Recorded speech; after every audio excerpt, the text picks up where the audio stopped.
बोलिए भाई। एक सेकंड भाई। रंदा जी बोलो बराबर। हाँ बोलो बराबर।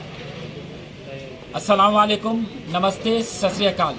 आज भारत जोड़ो अवेयरनेस प्रोग्राम का आगाज़ सरजमी गांधी भवन से हुआ और हम 20 किलोमीटर का सफ़र तय करें। ये जो सफ़र तय करें, हमारा अहम मकसद है कि भारत जोड़ो यात्रा जो राहुल गांधी साहब की कन्याकुमारी से लेकर कश्मीर तक जाने वाली है, उसके बारे में हम एक शऊर बेदार करना चाह रहे। आखिर भारत जोड़ो यात्रा किस वजह से आज सड़कों पे नजर आ रही है। राहुल गांधी साहब 3600 किलोमीटर का एक लंबा रास्ता तय कर रहे हैं सिर्फ हिंदुस्तान को मुत्तहिद करने के लिए। आज हिंदुस्तान के टुकड़े हो चुके राहुल गांधी साहब का भारत जोड़ो यात्रा का अहम मकसद है सेक्युलरिज्म को बरकरार रखना, मुल्क को मुत्तहिद करना, दस्तूर की हिफाजत करना, जमहूरियत को बरकरार रखना और फिरका परस्त ताकतों से मुकाबला करना। याद रखो, कांग्रेस पार्टी वो जमात है जो बहुत जल्द आरएसएस, बीजेपी, विश्व हिंदू परिषद, बजरंग दल सबको धूल चटाने वाली जमात का नाम है कांग्रेस जमात। और राहुल गांधी साहब जो ये यात्रा निकाल रहे हैं, इसकी एक अहम वजह यह है कि राहुल गांधी साहब की बात मीडिया तक नहीं पहुंच रही है, क्योंकि आज की मीडिया बिकी हुई है, गोदी मीडिया है और सिर्फ बीजेपी का बोलबाला होता है वो चैनलों पर।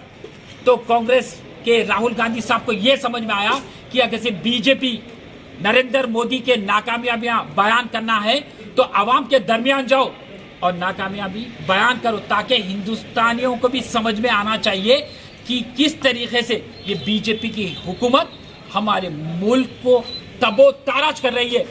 आज आप देखेंगे जीडीपी तबो-ताराज है, माशियत तबो-ताराज है, महंगाई आसमान को छू रही है, नौकरी किसी के पास नहीं है, गरीबी छाई हुई है, मुफलिसी छाई हुई है। इसका जिम्मेदार कौन? इसका जिम्मेदार नरेंद्र मोदी, अमित शाह। और नरेंद्र मोदी, अमित शाह को बेहतरीन तरीके से पता है कि बीजेपी का कोई मुकाबला कर सकते हैं तो सिर्फ राहुल गांधी।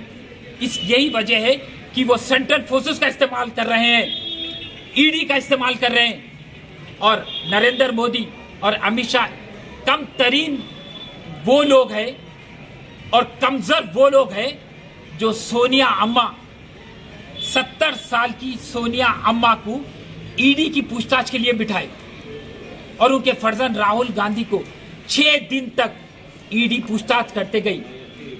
हिंदुस्तान को पता है कि राहुल गांधी जी, सोनिया गांधी जी का दामन शफाफ पाक साफ है, पर ये बीजेपी की हुकूमत उसके ऊपर दाग लगाना चाह रही है। तो याद रखो नरेंद्र मोदी, तुम हर वक्त राम बनना चाहे, मगर तुम राम नहीं रावण है। अगर राम कोई है तो वो राहुल गांधी है, उनका दामन शफाफ है। और जब दामन की बात आती है तो मोदी, तुम्हारे दामन पे गोधरा राइट्स के छींटे हैं, वो याद रखो। और तुम क्या करे, पूरे हिंदुस्तान को टुकड़ों में तकसीम कर डाले, मजहब का जहर घोल डाले तुम, क्योंकि तुम्हारे पूरे स्कीम्स फ्लॉप, तुम्हारी हर वो राह अमल फ्लॉप। इस वजह से तुम क्या करे, पोलराइज कर रहे हैं, हिंदू मुसलमान को लड़ाना चाह रहे हैं। मगर राहुल गांधी जो ये यात्रा पे निकले हुए हिंदू मुसलमान को जोड़ने का काम कर रहे हैं। मैं आपको बताता चलूं कि नरेंद्र मोदी वो शख्स है जिसने 10 लाख करोड़ बैंक का जो कर्जा रहता वो माफ कर दिया। वो 10 लाख करोड़ किसके थे आपको पता है? नरेंद्र मोदी के दोस्तों के थे। 5 लाख करोड़ टैक्स नरेंद्र मोदी माफ करता है। आपको पता है वो पैसे किसके थे? वो पैसे नरेंद्र मोदी के दोस्तों के थे। और नरेंद्र मोदी आज गरीब को और गरीब कर रहा है, अमीर को अमीर कर रहा है। आज हिंदुस्तान नरेंद्र मोदी नहीं चला रहा, अंबानी चला रहा है, अडानी चला रहा है। ये सब को अगर से हमको शिकस्त देने का है तो सेक्युलर फोर्सों को का दामन थामना होगा।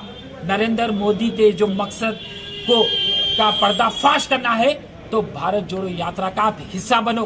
तो मैं सारे नौजवानों से, बुजुर्ग हजरात से अदबन गुजारिश करता हूं कि 1 तारीख के दिन हमारी भारत जोड़ो यात्रा सरजमीन हैदराबाद पर आएंगी तो उसका हिस्सा बनिए। और हमें मुकाबला करना है फिरका परस्त ताकतों से, हमें मुकाबला करना है ये जो लोग हैं जो हिंदू मुसलमान के बीच में झगड़ों को आगे बढ़ा रहे, उनसे मुकाबला करने का है। अगर से हमारे मुल्क को तालीम याफ्ता बनाने का है, तरक्की याफ्ता बनाने का है, तो सेक्युलर फोर्सों को मजबूत करो, वरना हमारा मुल्क तबो ताराज हो रहा है। याद रखो, आज के हालात बदतर है, मुस्तकबिल में और बदतरीन होने वाले, क्योंकि बीजेपी हिंदू राष्ट्र की तरफ जा रही है। वह हिंदू राष्ट्र हम बनने नहीं देंगे। जब तक राहुल गांधी जिंदा है, जब तक सोनिया गांधी जिंदा है, जब तक बहादुर सिपाही हम जैसे कांग्रेस के जिंदा है, हम हिंदू राष्ट्र बनने नहीं देंगे। हम दस्तूर के धज्जियां उड़ते हुए नहीं देख सकते। हम सेक्युलरिज्म को जिस तरीके से नुकसान पहुंचाना चाह रहे फिरका परस्त ताकतें, हम नुकसान पहुंचाने नहीं देंगे। हम तो मुत्तहिद है। आज देखिए, कांग्रेस के सारे लीडर इस पदयात्रा में शामिल है और हमारी एक छोटी सी यात्रा यहाँ से निकल के चंदन गुट्टे तक जाएंगी। उसके बाद हम